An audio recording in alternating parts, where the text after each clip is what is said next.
Hello, dear friends. First of all, I would like to apologize for my mysterious disappearance from the Torah teaching activities. I was away last week. It was very hectic, but anyway, I don't want to make excuses. Let's do a quick double-header. I'm going to bring us lightning speed up to date with the scenario of the past couple of parshiot, with a very simple rule that this whole fourth book is called Bamidbar, in the desert. It is about the travels of the Jews through the desert with this unexpected delay of 40 years as a result of the lack of faith of the spies who said they would not be able to inherit Israel, and their doomsday prediction became a reality. That was in the Parsha of Shlach. Korach, we had the challenge to Aaron, as was mentioned. In Chukat, we had the mysterious ritual of the ashes of the red cow mixed with the sanctified water, which was a remedy to the ritual impurity caused by contact with the dead. And more dramatically, as I discussed at that time, the passing of the two greats, Aharon HaKohen and Miriam, the prophet, the brother and sister of Moshe. In that same parsha of Chukat, as they travel through the desert, it becomes necessary or expedient to have passage through other kingdoms, Sichon and Amori, and hence they extend in a friendly way. We would like to pass through their land. Those countries refuse. A war ensues. In both of those wars against the kings of Amori and Sichon, Israel is victorious, and those kingdoms actually become appended to Israel territory.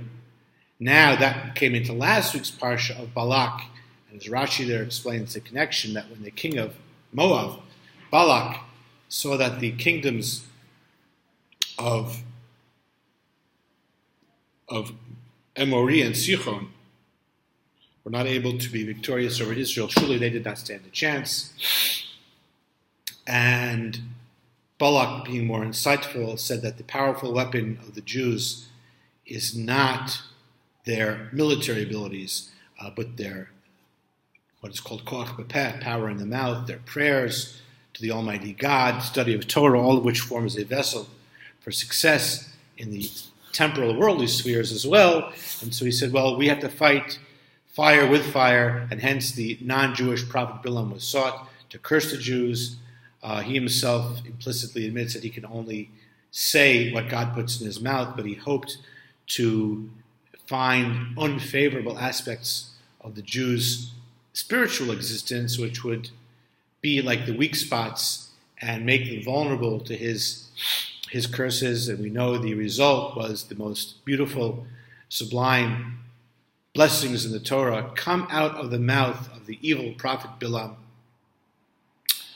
because God puts these blessings into his mouth. The most famous of this has become part of the liturgy when he looks at the Jewish encampment and he says, Ma tova ohelach Yaakov, Mishkan Nesecha Yisrael, how good are your tents, Jacob, how beautiful are your dwellings, Israel, which we take nowadays liturgically to be a metaphor for the places where we gather to pray and to study, forever the sources of strength of the Jewish people.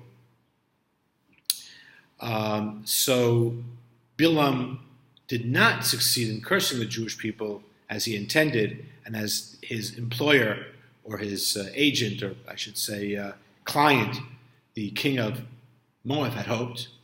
And towards the end, he hits a different idea. He says the only way to make them vulnerable to God's displeasure is to get them to sin, because the God of Israel hates sexual immorality, the famous expression of the Talmud that Bilam tells Moab, and hence he tells them to send the daughters of the nation of Midian to seduce the Jewish men, and this will cause them to sin, and this will make them naturally vulnerable to negative things that spring forth from God's displeasure. or less, or removed the divine protection from them.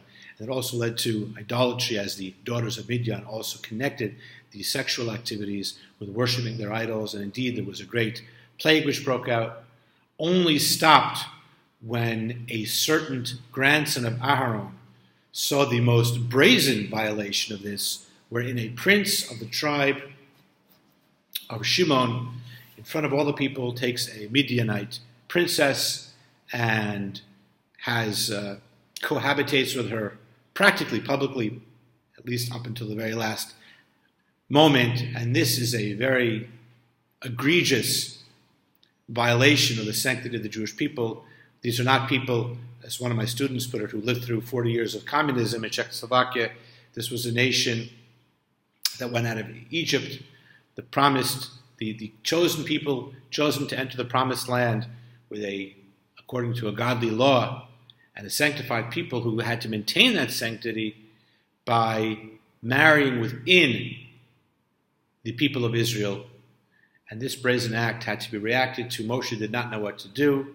As we now know, there was quite an extreme reaction. Pinchas actually executes this Shimonite prince, whose name is Zimri, and the Midianite princess, in a very unusual, perhaps unprecedented, and probably never since then, legal aspect, where in this particular crime, if it's done in this way, it is possible for the zealot, that is the one who is zealous, Horlevi in Slovak, to execute justice on the spot. Indeed, if he even asks a judge, no one can tell him to do this. Then it's the moment has passed for this act. But in this very seemingly extreme act, God's anger was appeased, and the plague stopped, and Pinchas received, and the beginning of this week's parsha is rewarded by becoming a Kohen, which he seemingly should have been already. But when the Kohanim, the priestly family, was officially sanctified and consecrated and anointed as Kohanim, it was Aaron and all of his sons, and then all those who would be born thereafter. But Pinchas, exceptionally, was already born. He was not included in that group, so there was a potential for priesthood, but he was rewarded with that status of eternal priesthood for his whole family, for all generations, as a reward for, in a sense, avenging the anger of God against this brazen act of the Shimonite priest Zimri.